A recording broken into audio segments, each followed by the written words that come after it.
Mind blowing. It's mind blowing because it validates the energy that you're tapping into. This is universal. It feels undeniable. This is going to help us all prepare for next year. What's in the cards for 2025? Literally. As part of our series to get us prepped and centered for this new year, we've called in one of our soul sisters, tarot therapist Michelle Nolan, to get a read on what this year may have in store for you.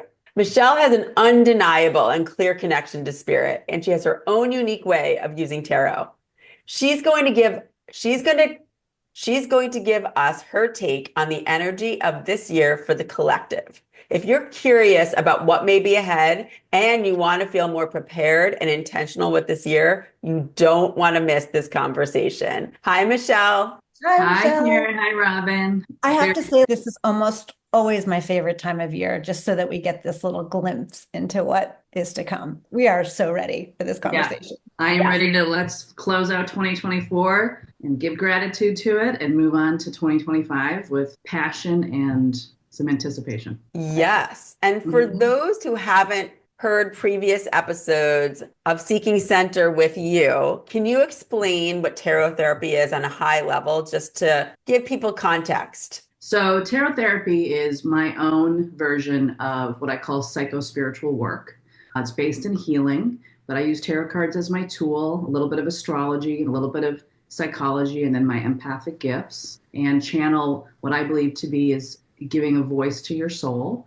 And so you can align with your energetic path, remove any blocks that are happening right now. But it's not about predicting the future. It's about aligning with the highest vibration of the energy that's available to you and the purpose of your path. And the way that you connect with each card is so deep, and you really help bring all of that to life for each of us in connection to our own souls. And then I know what we're doing today is really this collective energy. And I was going to ask, Michelle, how do you do a tarot therapy reading on a year?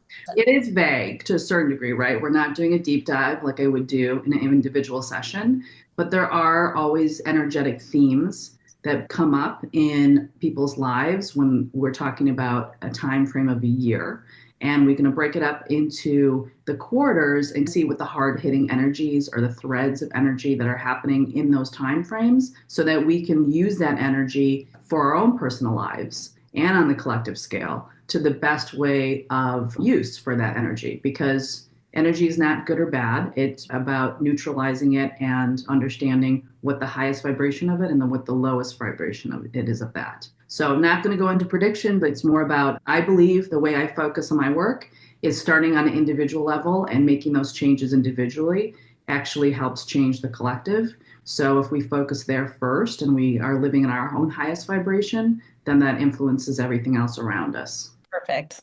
Shall we begin? Yeah, let's begin. And I picked my decks, and all of you, you've seen these reads before. I use multiple decks for clarifying, and every deck has its own energy for me. So I picked 4 decks that I'm going to use, one for each quarter. Just so you know, I was meditating before coming into this taping. Everything felt a little lighter to me in general. In comparison to last year, it felt a little more playful. It felt a little fresher.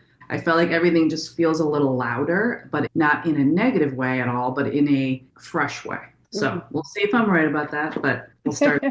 The deck that you're shuffling right now, big name of it, is there a theme to Yeah, it? this is the Star Seed Tarot deck, and it's very ethereal. So for the first 3 months of this year, this is a very soft and subtle energy. So I'm curious to why I picked this for, or what I was feeling to pick this for the first 3 months, but it is deep in the sense that it's a very spiritual deck for me. Okay, so it's a very, like I said, ethereal, more like otherworldly realm. All right, I know I always like to be able to open the channel, so I'm just gonna use my words that I use opening for session. Spirit, please give me clear and concise messages for what it is you want to speak with the collective about today. And please allow everyone to have an open heart and open mind to receive these messages. And as always, we thank you for your guidance and your protection today. So what is in store, Spirit, for the first 3 months of the year? Oh, see, just what I said. Spiritual opening. So we're starting with the Hermit card. In this deck, it's called the Serenity card, but it is quiet. So there is a peacefulness to this deck in general. So that's what I was feeling. All right. So the Serenity card or the Hermit card is all about what I'm feeling is it starts off. I remember last year was loud. Do you remember that? Like we talked about the Ace of Swords, and it was the big thing I remembered of that year. But this starts with more of an internal space and actually a little bit of isolation. When we talk about the Hermit card, and this makes sense a little bit from what I felt like we were coming off of in 2024. There was a sense of we were closing out chapters in a very big way. Now, I know that sounds, of course, you're closing out chapters at the end of 2024, but this seems like in a worldview way, in a collective way, in a big change kind of way. And now we have to pull that energy back into beginning of 2025 and really feel what it feels like to have gone through all that. I am feeling this isolated element here that has to do, I think, with where the spiritual shifts were in yourself. And a lot of times that also separates us from people. That's not a space that we really share a lot with others. It's a space that we process on our own. And it's a space that we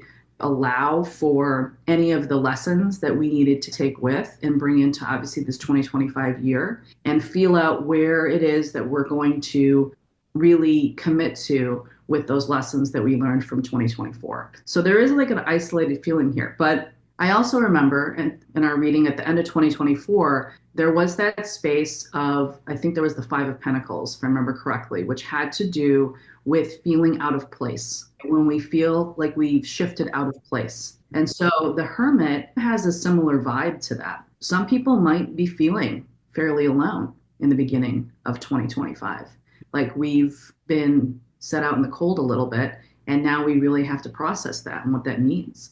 Again, collectively, we can say that we are a little uncomfortable because now we have to internalize all the things that we've learned in 2024. So it is spiritual and it is peaceful. So there is something about that isolation that is not unwelcoming. Yeah, that resonates majorly. I remember, Michelle, that every card has a positive and a negative to it, right? Yes. Yeah. High and low, like I say. Yeah. So we neutralize it. What I like to say was we neutralize it by giving it not a connotation of good or bad, because it's yin and yang. It's all energy. It has to be, you have to have the contrast for that to exist.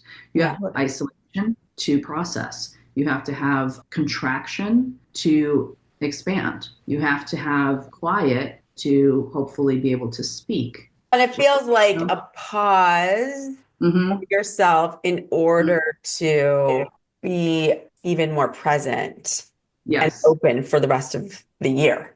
And it does feel a subtle vibe of what that really is meaning for right now.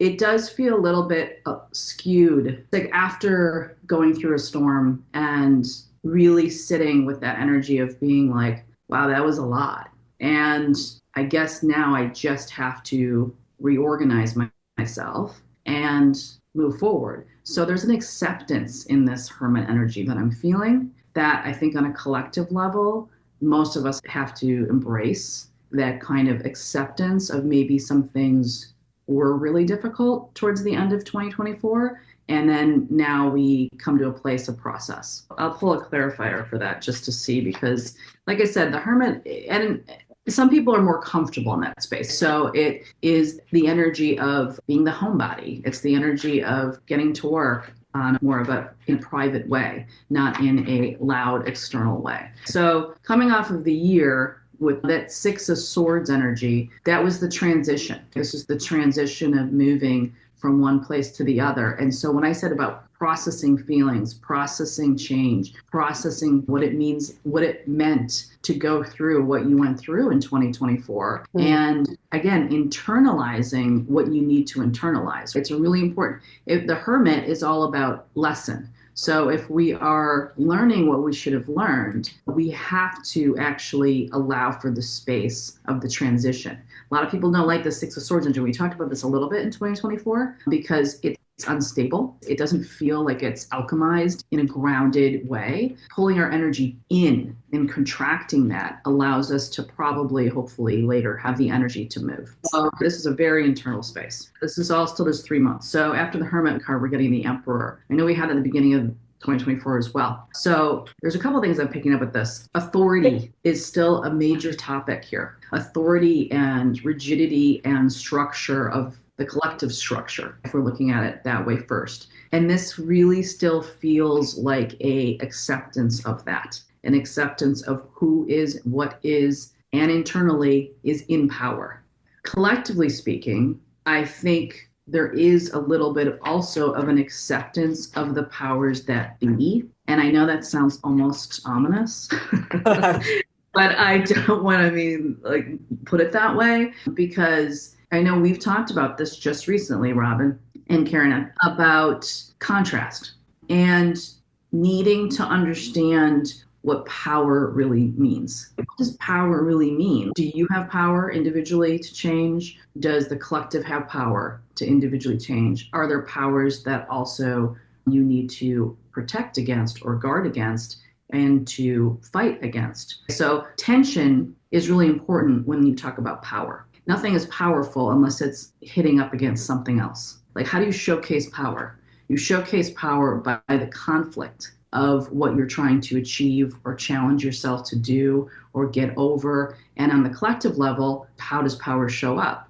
How to fight for power, how to change power, how to accept a certain level of power. So this kind of feels to me like that contrast of what we're talking about here, of the structures that have changed and need to change, and then also where does that power lie? So personal power is really important there. Where's our personal power in what's our autonomy in things we need to protect and change? Correct. And what are you giving power to? Yeah. So I feel like it's a little conflictual here because we're moving from, like I said, a contracting space of pulling energy in to then butting up against kind of like I said, a tension of rigidity. Okay. So when we're individually changing, particularly changing the things that have been in an emperor-like mode, meaning that it has been long-lasting and has been there for a while and is something we've come to know. We have to push against it, right? It's challenging to push against something that has structure has already built within ourselves, starting first. So that part, I think, is really important because we want to welcome the contrast.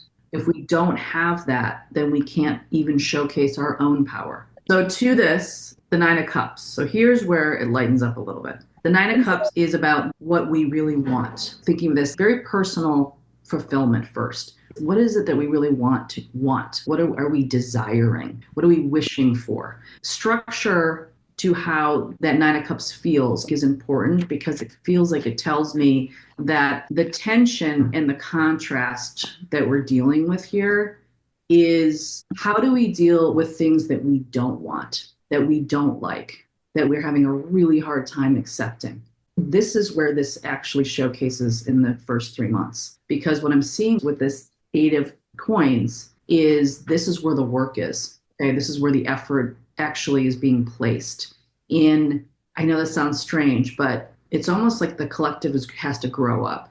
And I know that's almost harsh, but it is a little bit in the sense that we can't just get what we want all the time. If you look at a child and say, I love you, of course I would give you everything you want. But spiritually speaking, they're saying you can't have everything you want all the time. So how do you deal with conflict? How do you deal with the contrast of not being able to get what you want right now? Are you willing to work for it? And what does that process look like? Because what I'm getting next to that is the 10 of Swords, which is understanding and accepting the things that don't jive with you, and can you accept that and move forward? Can you go through the pain, that's the 10 of Swords, and the ending and conclusions of things that you had hoped for and wanted, and then move on to something else? This feels very adult. And I don't even, you guys know me, I'm like the most childlike person ever. So I don't even like even dealing with this kind of energy, but I can't, there's no way around it that I can feel this. It feels like a certain level of acceptance has happened. So it's like those first few months, January, February, March, we're talking about really, we enter in peacefully, but also in a very contemplative place in a way. Because there's an acceptance quality there. Yeah. And then you're having to really deal with who you are, what's going on probably in the world, and how does that work for yourself on a personal level, and then maybe on this larger level.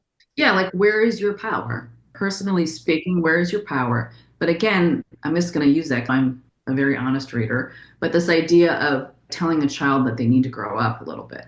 I think spiritually speaking, if we're saying like our spiritual self is grow up a little bit. Okay, you can't have the tantrum and throw a tantrum about everything you want, everything right now. This is how it should be. This would make my life easier and better, and I want it all. Because the Nine of Cups is it's a little ideal. And so the hermit, who is the wise one, what the lesson is saying, what can I accept? What am I willing to accept? Because that's going to be different for everybody. What am I willing to accept and move through the pain of that, right? That might be not what I like or want. And then do this.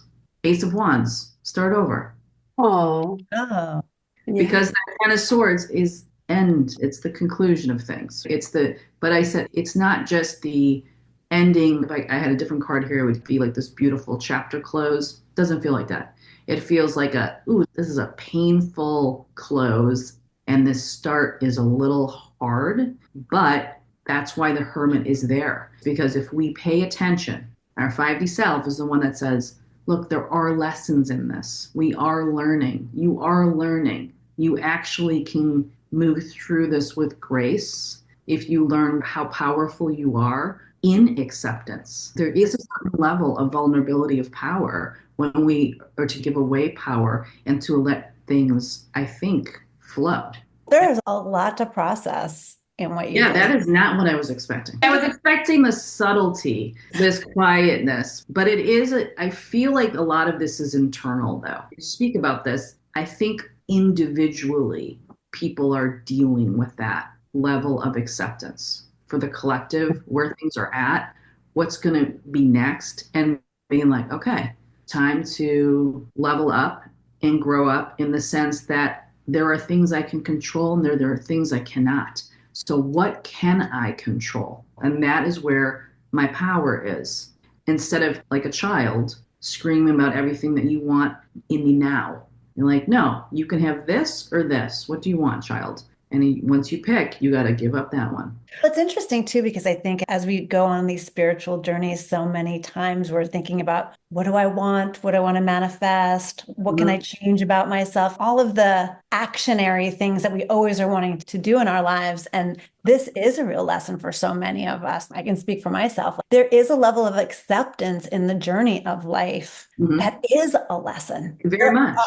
Some things you cannot control. You just can't. As you were saying, you can control your own power. That's where your power lies, is how you control yourself. But there is that acceptance that is a lesson for all of us. So it's just good to have the watch out. Yeah, And it's serious. It feels like a serious beginning. And owning the choice, right? Yeah. We have a choice in accepting. We really do, even though it doesn't feel like that.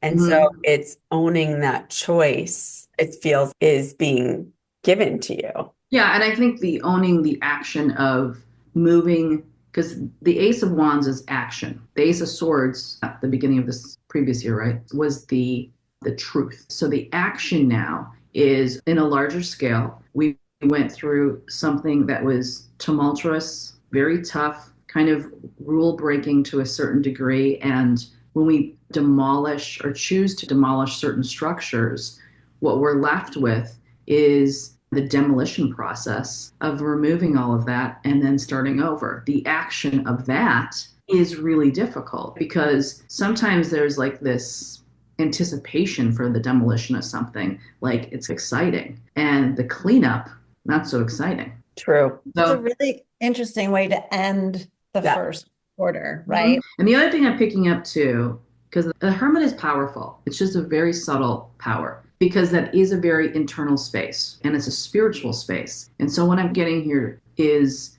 on a very individual level, the power of who you are and what is not changeable in you, that someone cannot demolish, is where your power is. So no matter what is happening around you, that piece is very powerful. And also, you can still accept that other things are happening that you don't agree with or you don't like, and know that doesn't really affect you. What I think that what happens on a collective level sometimes is we get really caught up in, I think the fear is that it's changing us. And really, it's not if we really are strong in who we are. Oof, that's a good one. That's big. Yeah. And the fact that we've gone through so much change in the last year, we really need the first quarter of this year to really get very honest and real about who we are. What has that change done to us? And we know, right? We're talking about the US, we're talking about the political platform of what's really going to be happening in 2025. And I think there's a lot of people, obviously, that are nervous about what sweeping change is going to be affecting them. And this part, I feel like, is important to really have that contrast to show you who you are, to have something or someone showcase their power to you and for you to answer. That is that who I am? Is that Yes, knowing this now, utilize these next few months to better understand who you are. Mhm. Really use the tools to get centered and grounded with who you are and where is your power. What Yeah. cannot change. Yeah. What cannot change? And also understand how important, that's the hermit wisdom, how important it is to have the contrast. If we were always like a child getting what we wanted at every single moment that we wanted it, that's not good for the child. I feel like I have to put that on a sticky note and appreciate the contrast. Appreciate I love that. I mean, that So really is true. it. The emperor is very masculine energy, and a gender is not a part of tarot.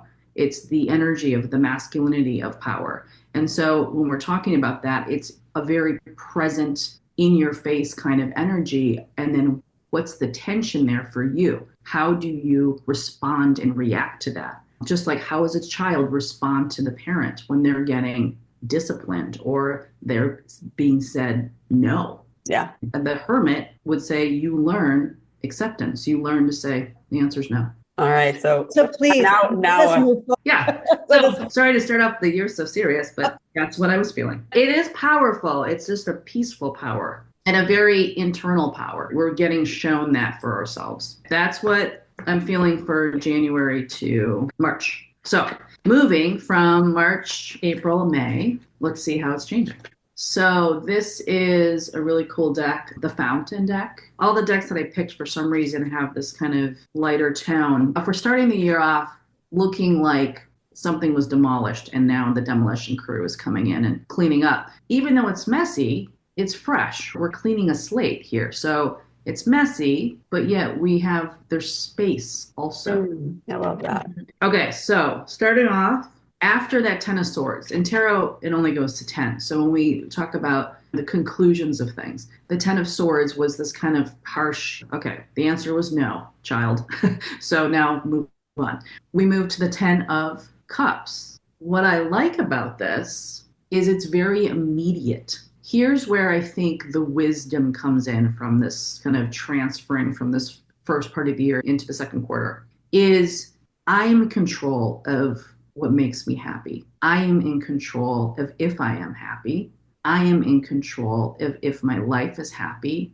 Happiness comes from me. So no matter what on the external front is messy, no matter if I, as the child, did not get the piece of candy, I'm going to march off and be like, all right, I'm going to just do something else then. Yeah. Okay. So I love how this feels like this kind of fresh sweep of, the aha of the hermit is really showcasing itself, saying, I get it. This is about how I control my own feelings and my own space. I get that now. And also, like I said, after a kind of a demolition process, we're left with space to fill in the gap here. And that 10 of cups feels we like that this is concluded. We like that it got messy. We like that because what we don't really sometimes understand is out of mess, beautiful things can happen. Beautiful chaos, as they say, can happen. We don't even recognize that until we're coming out of things, the beauty of the contrast. To see the darkness of something also is seeing the light. That is absolutely the contrast here of the Ten of Swords to the Ten of Cups. We can go back to like how we were, what came out of COVID. People talked about that for years. The fact that some people got closer. We got to work from home and see our families more. We didn't have to commute. Nature sprouted and took over. There were a lot of beautiful things that came out of something really ugly. This kind of feels like this is how that space is transforming to in the second quarter. So 10 of Cups, and then I have the Four of Pentacles and the Three of Wands and the Seven of Wands, which I had before. Okay. The Four of Pentacles is very similar to the Hermit. It's contracted energy. This is energy we're hoarding. Okay, this is energy we're protecting. So this whole space in this first 6 months, really, of the year is very protective, self-protective. Like getting to this core of what part of me am I not going to have influenced by any external factors. And so I want to contract my energy. Minimalize is more important than maximizing right now. Okay. Because just like that, if we're looking at what happened right in COVID, we started appreciating simpler things, little conversations with our pods and stuff like that. We started really appreciating. So the minimizing of things might be where we are finding our happiness now. Simpler times, simpler experiences, working with less. Because the Three of Wands to this Seven of Wands tells me that this is the path we've been on for a while. Starting in all this, that crazy 2024 and then into 2025, is I don't think we were very conscious about what we were really doing was trying to get rid of stuff, mess, just things that we don't need, the extra things, the extra weight of maybe people or like material items or like all the stuff that we actually don't need. The Hermit knows that. The Hermit understands that. The Hermit says peace is about minimalization. So I think when we start, how this is moving is when we start to actually feel that peace now because there's less. But the self-protection part is really a very large portion of this because protecting your peace, as the people like to say, is a very individual thing. What is peace to you? Peace to you could be going on a run. Peace to you could be being in your close family. Peace to you could be having a 9-to-5 job that you know you have and it's stable and solid. Whatever that is to you, that is what you're protecting. So that is what I think on a collective level, we're minimizing, contracting. But on a personal level, we are understanding, pinpointing where our peace actually is and then protecting that. Wow. Very interesting coming out of that first quarter where you've got the whole power struggle thing. Yeah, because like I said, that Emperor is like pretty loud to me in that first part of the year, meaning that the contrast, you need to have tension.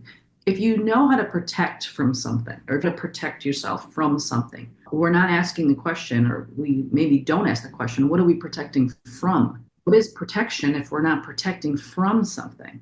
That's the contrast. There's got to be something on the other side there that we're pushing against. So if we look at this as a lesson individually and as a collective, is we're learning what is really the seed that we are protecting. What's the core? So that's really what working with less, minimalizing your life is really about. It's contracting so that you can really appreciate the process of what you have and what you do on a day-to-day basis and understanding that this is what's important to me. These specific things are what's important to me. Everything else is peripheral. And it feels like for those listening or watching, really keep this in mind as you're going through these first 6 months. What does bring you peace? What does bring you joy? Usually it's the simple things. Do more of that. The more you can focus on that and less at the loud and the ridiculous and the things that really take you away from that groundedness, that centeredness. What you focus on expands. So the more you can focus on the things that bring you peace, bring you joy, the less that other stuff is going to end up impacting you personally, I think. Exactly. Because it's a practice. Meditation, peace is a practice. So if you're not actually doing it on a day to day, meaning that if you are not saying no to people that distract you, to things that you shouldn't put energy into, to work that isn't really applicable to your success. If you're not saying no, then you really are not protecting that priority. I would even say social media or Yeah. TV or whatever it is that feels really loud to you Mm-hmm. Mm-hmm. and is that contrast. Do your best, make it a practice Mm-hmm. to turn it off so that you Right. can make more of that time to really get to know you. It's an invitation to That's really, what you're saying, Michelle. Like, really, this whole 6 months is literally about that. It's Right. starting with the going in. And I love what you said about peace is a practice. That is something, And a choice, because to be yeah. honest, one thing I think in what I do, I see this repetitively with people that are trying to do quote unquote the work, right? Whatever that is for themselves, is they continue to choose chaos. They continue to choose it. People continue to choose the toxicity. They continue to engage in the low vibrational drama. They continue to do it. And I'm not saying that it's not inviting, because that is exactly what that energy is. It wants you to engage in drama. People want to engage in the tension of conflict. But when you choose not to, and that is when you realize that you really are responsible for your own peace. If we look on the collective, what that means is there could be powers that be that are louder right now, coming into the 6 months, that are louder and chaotic and want to impose power. But then what that really allows for the lesson to show us as a collective is how we stay at peace. yeah. Do we engage in the drama and the conflict, or do we protect what is the core of what we're valuing? And I think that is different for everyone individually. Like I said, it could be someone's 9 to 5 job that's peaceful to them to be able to Yeah. wake up and do that, right? Yeah, and I would say those that are more part of the drama and really engaged in what they feel is being in power are probably not listening to this. They're probably not watching this. That's So true. I'm saying that because I'm sure people would say, does that mean everybody is going to Mm-hmm. find their peace? We would hope so. However, we know not everybody. But remember, like how I try to do tarot, and this is my practice, is this is a conversation that's ongoing, that we're having energetically with ourselves, our 5D self, like that parallel living idea that I'm trying to teach, of that this is the conversation we're having. This is a conversation that we are having in this first 6 months with our 5D self and the 5D collective. Is peace more important, or is conflict going to pull you in? Exactly. So then where are we headed? Okay. All right. But I want to make something a little clear to that. Okay. That 10 of Cups, because I was just like confirming. The 9 of Pentacles to the 10 of Cups is a very independent energy. So the idea that what you're in control over is your own abundance. What you're in control over is when you realize that success, abundance, love, money, the better job, the better place, whatever you deem to be what you desire for yourself as success, that comes first from the vibration of happiness. And that comes first from the vibration of peace. It doesn't come from conflict and tension. That's right. So when there are loud forces outside of you wanting to draw you into, that is going to decimate your own success, personal success. Or driving you from even loud and or from fear. It's a vibration, right? Like Yeah. if you engage in low vibration, expect low vibrational outcomes. Wow. It's all about the practice and the It is choice. about the practice and the individual wisdom, I think, of understanding how energy truly works for yourself and understanding that contrast, whether it be political, whether it be your boss, the drama in your home life, whatever it is, that is showcasing you your personal power to say no to that. So that's what I'm getting. Write down lots of notes here, Michelle. And All right, so we're moving into what is it? July, August, September. So we ended in June with this kind of very protective energy of protecting against conflict, drama, chaos, pushing it away. Oh my God, this is cool. All right, so all these tens. Okay, we started that last quarter with that 10 of cups. And now we're starting this third quarter with the 10 of pentacles. So the way this is showcasing for me is the Hermit at the very first card at the beginning of this year is really important, more important than I guess I was expecting it to be, because this is a fast timeline. The Hermit is almost like driving the ship here. Your wiser self, right? Your 5D self. If you allow that wisdom to stand apart from the chaos around, like your adult self, right? Not the child in you, your adult wise, these jumps can happen faster. 10 of Swords, killing it. 10 of Cups, that is like that fulfillment of feeling of peace. 10 of Pentacles is now in reality. It's grounded, abundance, success, all the things you want, need, desire in reality. So not just the feeling of it. The 10 of Cups needed to happen to feel that, to get that. So again, it's choice. The people that want to fly into conflict and drama and low vibrational energy, I guarantee they will get that back. They will get all of the lesser vibrational stuff. And the people that choose their higher self to stay in peace, stay in protective mode of what they value, starts in this third quarter to show up in a real way of what they have been really eyeing up for themselves for this third quarter. That could be anything. That could be job, family, career, whatever it is that you want in your reality to consider to be successful. So that 10 of Pentacles, and then to the Sun card, and the Knight of Wands, and the Queen of Swords. This feels like strength to me.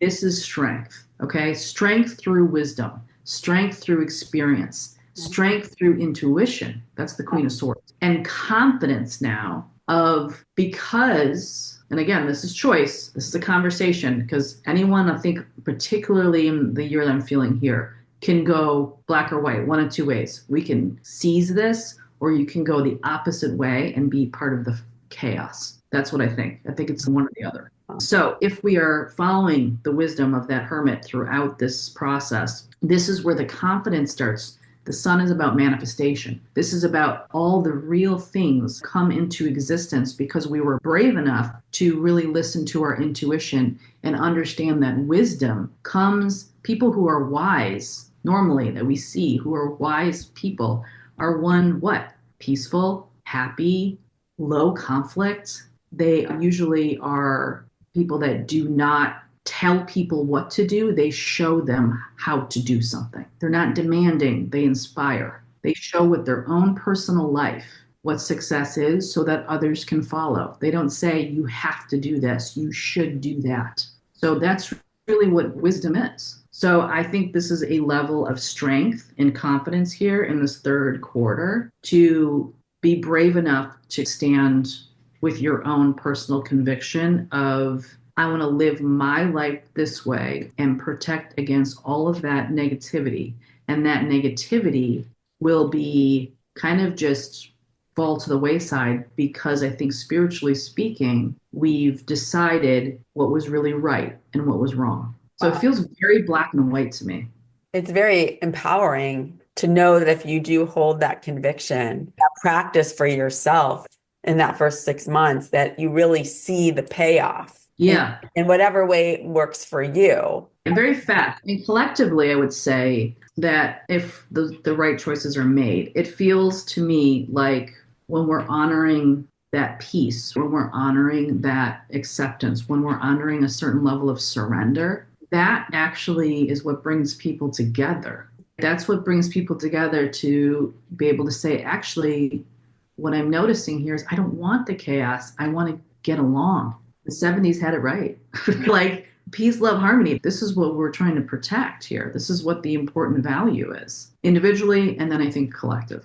But I think there, like I said, there's a certain level of bravery here to your way through the noise. I think that takes a lot of diligence, I would say. And a lot of diligence. So now the fall or the winter fall. So last 3 months of the year, that ended with that Queen of Swords. And like I said, the Queen of Swords, she's the warrior. She's the one that went through the battle. But like I said, it's through experience that she became wise. her experience that she has the intellect now. It's not just something she just learned in books. It's because of she was on the battlefield. So coming from that Queen of Swords, we have the Seven of Voices in this deck, but it's the Seven of Swords. Seven of Swords, Three of Pentacles, Four of Swords, and the Six of Swords again. So the Seven of Swords is retreat. What I think is happening here, what it feels like to me, when I said feels pretty black and white, is I think we are starting to form a different society here. We're starting to form a certain collective that wants to actually engage in the retreat of the chaos, wants to engage alone, separate, the ones that don't want to be part of the crazy, the ones that want to retract their energy and be in, like I said, peace. That is more important. Now, it's not showing me here, I feel like, the contrasting population. I feel like this is showing me a conversation of what's available and what I think spiritually the hope is that there's a group that comes out of this that wants to retract and retreat and not be in the fight. And that is actually what's forming here. It's almost like that Queen of Swords warrior, part of the wisdom that she learned with this battlefield experience is what I remember talking to Lizzie about personally, is knowing when retreat is a strategy, knowing that when that's a strategic move and the right move. Yeah. So Seven of Swords, Three of Materials. Three of Materials is the community, the tribe, the people that I think are connecting because of this. So on a larger scale level, we can look throughout history of how the people became. And it usually is in contrast to power, right? In contrast to oppression, in contrast to something that was opposing growth. And what happened is the connection of the people rise up because they join together because of that contrast, right? So this is what I feel like is happening here at the end of the year, is we're pulling back energy to be like, no, that's crazy over there. I get these people here. I get these people. This is what's creating my solidarity. This group here is like about what I value, which is about, like I said, harmony, peace, protecting the things that are important to me, the individual feeling of happiness, and that actually I'm valuing that more. And Four of Voices is healing energy. Four of Voices is it's not just peace, it's healing. Like I want to focus on healing, not conflict. I want to focus on helping, not hurting. I want to focus on service, not taking. So the end of the year, I think, is a really interesting, this timeline feels almost like very pointed. And I think it's more of a step one, step two, step three, but like you're making really big choices. And it's consistent with this piece because the Six of Swords at the very end of the year, still telling us from the beginning of the year, we are still in transition. So we are not there yet, right? Like we haven't created this world that we're wanting to create, but what we're creating is, I think, a larger and larger group of people that we are understanding what's really important. Peace, healing, service, less, not more, and happiness from within, not looking to without. And it also, what comes to me as you're talking about this and the energy that I feel is presence. So it's being present in order to enjoy the everyday, to find that joy in the everyday amidst the chaos. But that by the end of the year, there's less and less in your world, if you choose, of the chaos and more being in that present every day, finding that joy and the attracting others on that same level. It's like doing the exercise. You're going to need to do it every day in order to stay in peace, especially when the chaos is unfolding around you. And it's weird. I didn't get any like chaotic cards. I didn't get the Tower. I didn't get, there's other elements I could get here that would feel that way to me. It's not a pointed chaos. It is a conflict. It's more like a conflict of oppressive power, dealing with a certain level of other people's oppressive power or demands or wants, or this is how things should be. And like the demand against I think, another group that's trying to pull away from that. And that's the conversation, I think. The 5D conversation with yourself is, which group are you going to be a part of?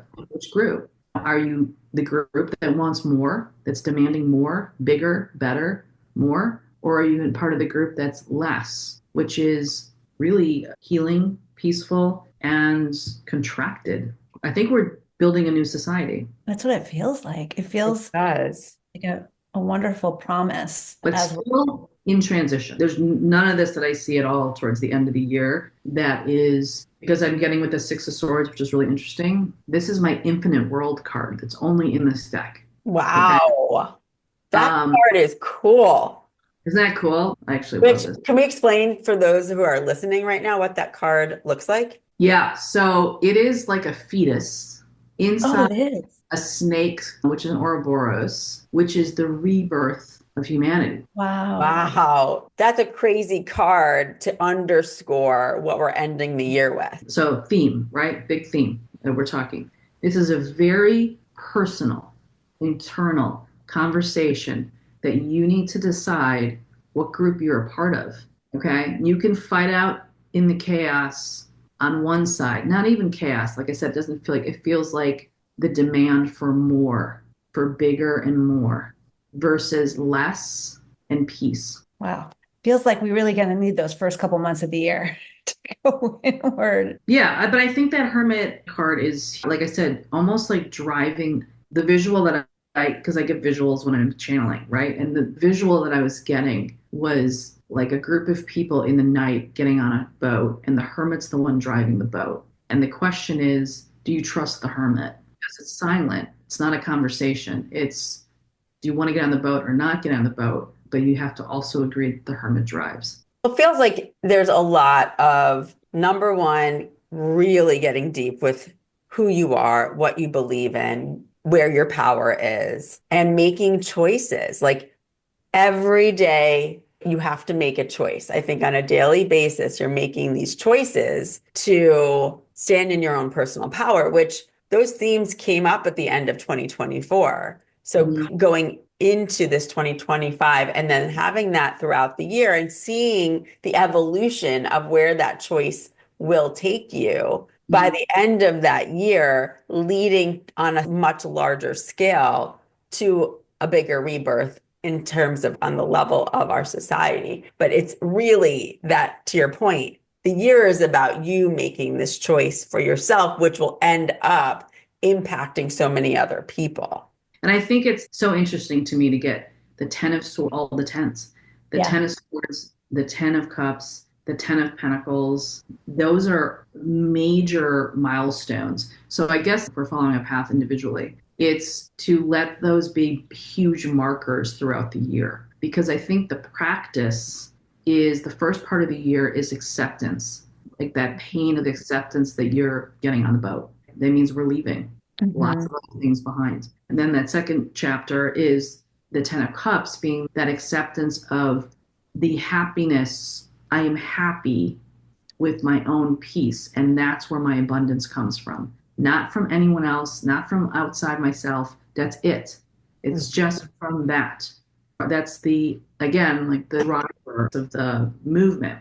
And then the 10 of pentacles is when it shows up in your life that it is that you have accomplished or you are accomplishing that. How do you keep the 10 of pentacles? That's the hardest part. When you get to a place of peace, how do you keep it? You have to protect it, meaning that you can't allow other things to take it away. So what that really is saying is you have to say no to a lot of things and a lot of people and a lot of crazy. And for those, again, if you're listening and you listen to this series that we're doing to begin the new year, we're talking to Michelle using tarot and the energy of tarot. We're talking to Stevie using the energy of astrology. And we're talking to Akashic Beck using the energy of numerology and the Akashic records. And you are going to find several of these themes repeated. Michelle, I can't wait to tell you a little bit offline Can't wait. because there were some key words in our other conversations that have been mirrored in this. And everybody listening or watching, Michelle has no idea about any of these other conversations. And you all will once you hear them. I think just like Karen and I, who have the privilege of getting to hear these first, Mind-blowing. it's mind-blowing because it validates the energy that you're tapping into, that everyone's tapping into. It validates then even what you're talking about collectively and about this energy going forward. This is universal. So it feels undeniable to us when you hear it in this way, which is we love using these resources in this way to showcase collectively, this is going to help us all prepare for next year. The other point too is you can use these resources in your own life to build your own plan, because you can get very granular with who you are by having these experiences that are intentional just for you. These can be applied universally and for you as well. I just want to say that these are the ways that you can really transform your life. And then for right now, going forward, I know I personally feel so much more prepared. And I have my own checklist of what to work with. And when I get triggered by certain things, this remembering of this is for me and I'm going to stand in my power and what do I actually believe in? And keep getting deep and investigate those layers. And there's something towards the end here that still feels where the hermit goes to is very solo. And then towards the end, we get this Three of Pentacles, which is community. It's the right community. It's who you're finding. It's being able to say, no, what I really value is finding a spiritual community. What I really value is finding a peaceful community. What I really am valuing is finding people that resonate with this idea that these things matter to me beyond the other things that used to matter. And that, I think, is what slowly is magnetizing together that new world. Unbelievable. Thank you, Michelle. This was great. This was not what I'm always blown away by Even the way we started, you're like, this is going to be light. I know. It feels to me like it doesn't feel heavy. It feels quiet. You know what I'm saying? The idea of a ship of people in the night leaving is not loud. We're quietly pulling away. And that is not monumental, but it is not done overtly. Yeah. That's how it feels to me. I can't wait for you to hear, and we'll do the overlay of these. Great. I cannot wait. Thank you, Michelle. Yeah. And if you'd like to work with Michelle, we highly recommend that you do. And you can email her at mtnolan, NOLAN.com, or visit theseekingcenter.com and click on guides. Thank you, Michelle. Thank you, Robin. Thank you, Karen.